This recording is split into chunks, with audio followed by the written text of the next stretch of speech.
ওসমান হাদির কবর আবার নিক্ষেপ করা হবে বুড়িগঙ্গার নোংরা দুর্গন্ধময় পচা পানিতে। এটা কেউ ভুলে যাবেন না।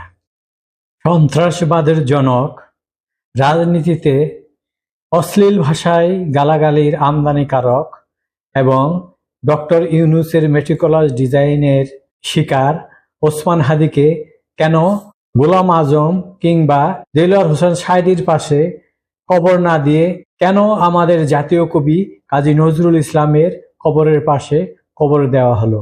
কেন ঢাকা বিশ্ববিদ্যালয়ের মতো একটি বিশ্ববিদ্যালয়ের প্রাঙ্গণে তাকে কবর দেওয়া হলো?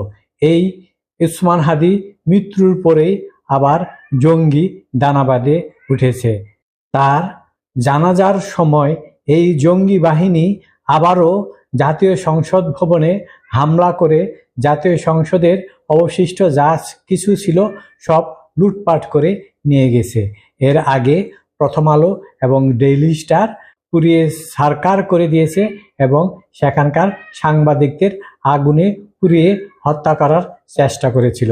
আর আমরা তো দেখলামই সেই ওসমান হাদির তথাকথিত ভক্তরা তার লাশবাহী গাড়ির উপর চড়ে কেমন নাচানাচি করছে।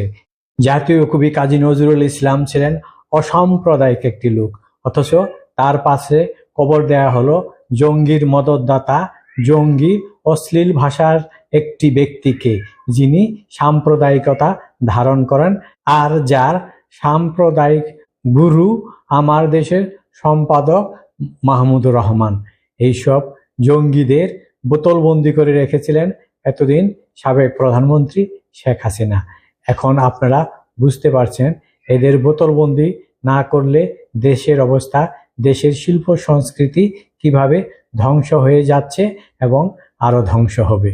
আবারও নতুন সরকার ক্ষমতায় আসবে, আবার আওয়ামী লীগ ক্ষমতায় আসবে। এই ওসমান হাদির সেই কবর তখন বুড়িগঙ্গার নোংরা পানিতে ছুঁড়ে ফেলা হবে, কারণ জাতীয় কবি কাজী নজরুল ইসলামের কবরের পাশে এইসব নোংরা মানুষের, অসভ্য মানুষের, ইতর মানুষের, চাঁদাবাজ মানুষের ঠাঁই হতে পারে না। সুতরাং সরকার মহোদয় বুঝে রাখুন, আপনারা যতই মেটিকুলাস ডিজাইন করে বাংলাদেশের শিল্প সংস্কৃতি ধ্বংস করুন না কেন, একদিন না একদিন আপনাদের এর মুখোমুখি হতে হবে। বাংলাদেশের কিছু মানুষের কাজ নাই, বিশেষ করে এইসব দাঁড়িয়ালা হুজুর, তারা বাড়ি বাড়ি খেয়ে বেড়ায় আর মসজিদের দান খয়রাত জাকাত ফেতরা খেয়ে পেট বড় করে, কোনো কাজ নাই কর্ম নাই।